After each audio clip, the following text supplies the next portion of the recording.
4가지 주력 기술 품목을 미국에서 기술 제공을 거부하는 바람에 어려움은 겪겠지만 한국이 직접 개발하는 것도 문제는 없습니다. 지난 2015년 당시 공군 참모총장이던 정경두는 국정감사에서 이런 질문을 받습니다. 미국이 기술 이전을 거부했다는데 한국이 전투기를 만들 수 있겠냐고 말이죠. 이 질문에 대한 답변으로 정경두 참모총장이 남긴 답변입니다. 그리고 6년 뒤 한국은 이 말을 현실 세계에서 구현해냈습니다. 완벽하게 말이죠.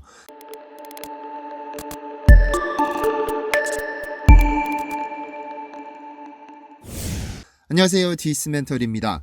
드디어 오늘 금요일에 말도 많고 탈도 많았으나 한국인들이 그렇게나 기다리던 한국형 전투기 KF-X CJ 1호기가 일반에게 공개됐습니다. 2001년 김대중 전 대통령이 공군사관학교에서 2015년까지 한국산 전투기를 개발하겠다고 선언한 지 만 20년 만에 한국은 실제로 한국형 전투기를 만들어냈습니다. 수십 개의 전투기를 자체적으로 개발해 생산한 선진국들도 신형 전투기를 개발하기까지 적어도 10년이 소요되는데 한국의 하늘을 책임지는 공군 참모총장이 우리 기술로 충분히 개발할 수 있다고 답변했을 때 많은 사람들이 코웃음을 쳤습니다. 무슨 전투기 개발이 번갯불에 콩 구워 먹듯이 할 수 있는 것이냐는 조롱도 받았고 전 세계 많은 국가들도 무모한 도전이라고 평가했었죠. 그런데 미국이 약속을 깨고 전투기의 핵심 기술을 하나도 가르쳐주지 않았음에도 한국은 6년 만에 4가지 핵심 기술을 모두 개발에 성공해냈고 얼마나 대단한 성능을 자랑하는지 4세대 같지 않은 4세대 전투기가 드디어 공개됐습니다. 오늘은 이 전투기가 만들어지기까지의 모든 과정을 세세하게 살펴보겠습니다. IMF 위기를 간신히 벗어나고 집권 4년차에 접어든 김대중 전 대통령은 2001년 3월 공군사관학교를 방문합니다. 이날은 우리나라의 하늘을 책임지는 공군사관학교 49기 사관생도들의 졸업식이 열렸고 이들을 축하하기 위해 김대중 대통령이 축사를 하기 위해 연단에 올라섰습니다. 공군이 될 그들 앞에 서니 새로운 다짐이 생겼던 것인지 김대중 전 대통령은 예상치 못한 발언을 내놓습니다. 그의 발언 전문은 다음과 같습니다. 친애하는 공군 장병 여러분, 공군력은 현대의 승패를 좌우합니다. 평시에도 공군력은 전쟁을 억제하는 데 가장 효과적인 전력입니다. 따라서 공군력의 첨단화는 아무리 강조해도 지나치지 않을 것입니다. 지금 우리 공군은 KF-16을 비롯한 최신의 전투기를 보유하고 있습니다. 특히 전투조종사의 기량은 세계 최고의 수준입니다. 뿐만 아니라 순수 우리 기술로 생산한 기본 훈련기를 수출까지 하고 있고 내년에는 우리 손으로 만든 고등훈련기가 첫 비행을 시작합니다. 이제 곧 차세대 전투기를 확보하게 되고 늦어도 2015년까지는 최신의 국산 전투기를 개발할 것입니다. 그의 마지막 이 말 한마디, 2015년까지는 최신의 국산 전투기를 개발하겠다는 이 한마디는 한국이 이제 미국산 전투기에 의지하지 않고 직접 한국이 만든 전투기로 한국을 지키겠다는 의미였습니다. 그리고 대통령의 발언은 헛되이 흘려보낼 수 없는 문제이기 때문에 그때부터 한국에서 한국형 전투기 사업이 시작된 겁니다. 하지만 몇 차례에 걸친 사업 추진 타당성에 관한 연구용의 결과 보고서는 시원치 않았습니다. 한국도 이제 전투기를 직접 개발하고 보유할 때가 됐다는 합의는 도출됐지만 이것을 개발해야 하는 것이 투입 비용 대비 경제성이 있는지를 명확하게 내리지 못했죠. 그러다 2007년 한국개발연구원은 산업파급 효과가 5조 원으로 투입 비용에 비해 경제성이 부족하므로 지금처럼 구매해서 사용하는 것이 적당하다는 결론을 내렸죠. 그러다 2009년 건국대학교는 다른 보고서와는 달리 경제성, 기술성 및 산업파급 효과 등을 고려했을 때 연구개발에 직접 보유하는 것이 외국으로부터 구매하는 것보다 타당하다는 의견을 제시했고 이 보고서를 통해 정부 부처 간 토론을 거쳐 사업 추진의 공감대가 형성됐습니다. 전투기의 운용 개념에 따라 전투기를 분류하면 전투기는 하이, 미디엄, 로우로 구분됩니다. 그런데 한국이 명명한 KF-X 사업은 공군이 운용하던 노후 기종 F4, F5 미디엄급 전투기를 직접 개발하는 것이었습니다. 한국은 이미 장거리 작전을 위해 중무장을 필요로 하는 하이급은 미국으로부터 F-35의 스텔스기를 도입하는 것으로 결정됐기 때문에 KF-X 사업은 그 바로 아래 등급인 미디엄급을 직접 생산하는 것입니다. 그런데 2009년 인도네시아가 등장합니다. 남중국해에서 중국과의 분쟁으로 골머리를 앓던 인도네시아는 한국이 전투기를 개발한다는 소식을 듣고는 기쁜 마음으로 관심을 표했습니다. 아직 사업이 결정되지도 않은 3월부터 한국에 접촉해서는 공동 개발하고 싶다는 의견을 표명해왔죠. 그러다 5년 뒤 2014년 한국과 인도네시아는 한인도네시아 공동체계 개발 기본 합의서를 체결해 양국 공통의 작전에 요구되는 성능을 충족시키는 전투기를 공동 개발하기로 결정됩니다. 사실 KFX는 단군일의 최대 무기 개발 사업으로 불리는 만큼 투자된 금액이 어마어마합니다. 개발비와 120대를 생산하는 비용까지 전부 합쳐 최대 18조 원에 이르는 금액이 투입되었죠. 이에 인도네시아는 전체 사업비의 20%인 1조 7천억 원을 부담하고 시제기 한 대와 기술 자료 등을 이전받은 후 48대를 자국에서 생산하는 조건을 내걸었습니다. 그리고는 2021년 4월 9일 현재까지 납부해야 할 8,316억 원 중 2,272억 원만 납부한 후 각종 이유를 들어 납부를 거절했고 한국에게는 엄청난 스트레스였죠. 100% 기술 이전을 해달라, 인도네시아의 경제 사정이 좋지 않다, 개발 부담금을 10%로 낮춰달라 등등 말도 안 되는 이유를 내세워 미납 요금을 늘려왔는데 한국에서는 차라리 인도네시아를 빼고 독자 개발하라는 비난 섞인 의견이 쏟아져 나왔는데요. 이제 시제기가 공개되고 1년 동안의 지상훈련을 거쳐 2026년까지 2,000회의 실제 비행 시험을 실시하게 되는 상황이니 인도네시아에게 결정의 시간이 다가오고 있습니다. 이번 행사에 참여하기 위해 인도네시아의 프라보어 수비안투 국방장관이 20명의 국회의원과 함께 엊그제 방한했습니다. 이 출고식에 참여한 후 국방장관 회담 등 고위급 회담이 열리게 될 텐데 이 자리에서 어떤 결론이 내려질 것으로 생각됩니다. 그런데 사실 시제기를 일반에 공개하기까지 개발 과정이 순탄한 것은 아니었습니다. 차라리 기적이라고 불러도 좋을 만큼 불가능해 보이는 일들을 하나씩 해쳐왔죠.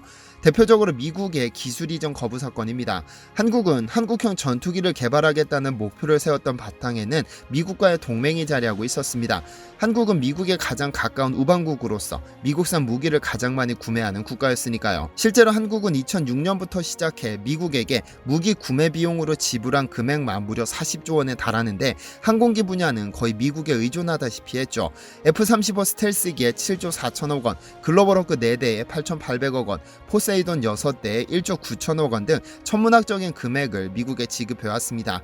그래서 한국이 미국의 가장 큰 무기 구매국인 만큼 미국의 로키드 마틴에게 KFX 사업의 핵심 기술, 즉 아에사 레이더, 적외선 탐색 및 추적 장치 IRST, 전자광학 표적 추적 장비 EOTGP, 그리고 전자전 재무 통합 기술 등 4개를 제공해달라고 요청했으나 이를 거부당했죠. 한국 입장에서는 근 10년 동안 40조 원을 넘게 지불해왔는데 기술 이전을 거부하면서 미국의 호구가 됐다는 비아냥이 쏟아져 나오기도 했는데요. 전투기는 단순히 뚝딱하고 만들 수 있는 무기가 아닙니다. 한 전투기 안에는 수백만 개의 나사가 조립되어야 하고 레이더 및 추적 장치까지 모두 완벽한 자리에 정착되어야 합니다. 이 중 가장 핵심은 단연 전투기의 눈이라 불리는 아에사 레이더입니다. 이 기술은 1000개가 넘는 송수신 모듈이 독립적으로 작동해 육해공에서 움직이는 모든 표적을 탐지하고 추적하는 레이더입니다. 즉 공중에서 전투하는 전투기인 만큼 공중전에서 적기를 가장 먼저 식별하고 지상의 타격 목표물을 찾아내는 필수적인 장비죠. 2015년 미국이 기술 이전을 거부한다는 사실을 확인한 국방과학연구소는 직접 연구 개발을 시작합니다. 그리고 2017년과 2018년 두 차례의 지상시험 및 점검을 통해 기술 성숙도를 확인한 후 이를 이스라엘의 엘타사로 보내 송수신 장치와 결합하고 다양한 시험을 거쳤습니다. 그리고 마침내 KFX 기체의 앞부분에 실제로 장착하는 탑재 시제가 완성됐죠. 이렇게 하드웨어가 완벽하게 개발됐더라도 소프트웨어가 이를 뒷받침하지 못하면 도루묵입니다. 이 레이더가 비행 및 무기 체계와 함께 통합 운용되기 위해서는 자체적인 소프트웨어가 필수죠.